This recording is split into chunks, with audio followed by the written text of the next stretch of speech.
کریم کے 2 بچے تھے۔ وہ اپنی بیوی اور بچوں اور ایک ماں کے ساتھ انتہائی غریبی کی زندگی بسر کر رہا تھا۔ کریم کی بیوی اور ماں اسے شہر جا کر کام کرنے کا مشورہ دیتی، مگر کریم کا دل اپنے گاؤں میں ہی لگتا تھا۔ وہ شہر جا کر شہر کی چکا چوند میں خود کو غرق کرنا نہیں چاہتا تھا۔ اب تو نوبت یہاں تک آ گئی تھی کہ فاقہ کشی کی صورتحال بن گئی تھی۔ ماں کی دوائی کے پیسے بھی نہیں تھے، بچے بھی بھوکے بیٹھے تھے۔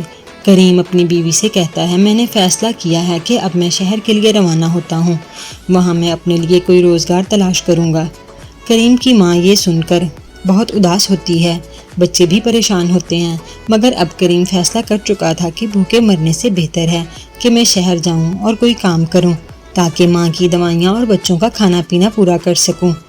کریم فجر کی نماز ادا کر کے صبح سویرے گھر سے روانہ ہوتا ہے۔ وہ ماں کی دعاؤں اور بیوی بچوں کے پیار کے ساتھ گھر سے نکلتا ہے۔ ہر کوئی کریم کے لیے دعا کر رہا ہوتا ہے۔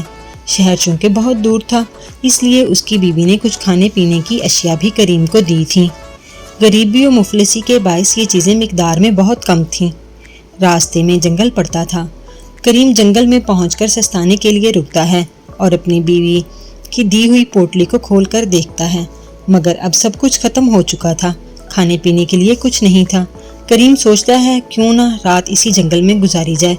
وہ کوئی محفوظ جگہ ڈھونڈ رہا ہوتا ہے کہ اچانک اسے ایک غار نظر آتا ہے۔ وہ بہت احتیاط سے غار کے اندر داخل ہوتا ہے۔ غار بالکل خالی تھا۔ اسے یہ جگہ کافی محفوظ لگتی ہے، جنگلی جانور سے بچنے اور رات گزارنے کے لیے اچھی جگہ ہے، وہ دل میں سوچتا ہے اور ایک بھاری پتھر کھسکا کر غار کے دہانے پر رکھ دیتا ہے۔ پتھر کو کھسکاتے ہوئے اس کے پاؤں سے کچھ ٹکراتا ہے، مگر وہ دھیان نہیں دیتا اور بیٹھ جاتا ہے۔ وہ زندگی کی مشکلات اور اپنی بے بسی کے متعلق سوچتے سوچتے سو جاتا ہے۔ تھوڑی دیر بعد ہی اس کی آنکھ کھل جاتی ہے، یہ سوچ کر کہ وہ ایک گھنے جنگل میں ہے، ایک غار میں ہے۔ اس کی حالت خراب ہونے لگتی ہے۔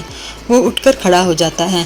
اسے ایک پل بھی چین نہیں آ رہا تھا، بھوک بھی اتنی زیادہ تنگ کر رہی تھی۔ ایسے کرتے کرتے رات بیت جاتی ہے۔ صبح کی روشنی ہونے پر وہ اللہ کا شکر ادا کرتا ہے اور اپنے سفر کا آغاز کرنے کے بارے میں سوچتا ہے۔ وہ پتھر ہٹا کر باہر جانے کا راستہ بنانے لگتا ہے تو دوبارہ اس کے پاؤں پر وہی چیز ٹکراتی ہے۔ وہ جھکتا ہے، اٹھا کر دیکھتا ہے تو یہ ایک خوبصورت بانسری ہوتی ہے۔ خوبصورت بانسری کو اٹھاتے ہی اس کا بجانے کو جی چاہتا ہے۔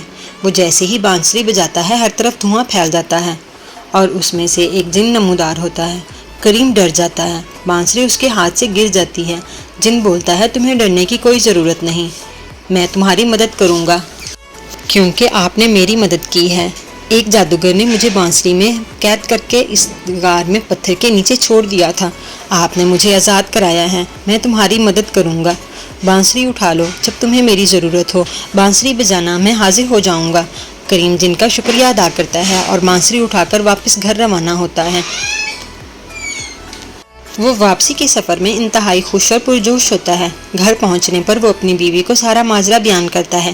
اس کی بیوی بھی نہایت خوش ہوتی ہے۔ وہ جن کی مدد سے اپنے لیے ایک اچھا سا کاروبار سیٹ کر لیتا ہے۔ جن کریم کے لیے ایک خوبصورت گھر بھی بنا دیتا ہے۔ کریم کی زندگی بالکل بدل چکی تھی، اس کے بچے بھی بہت خوش تھے۔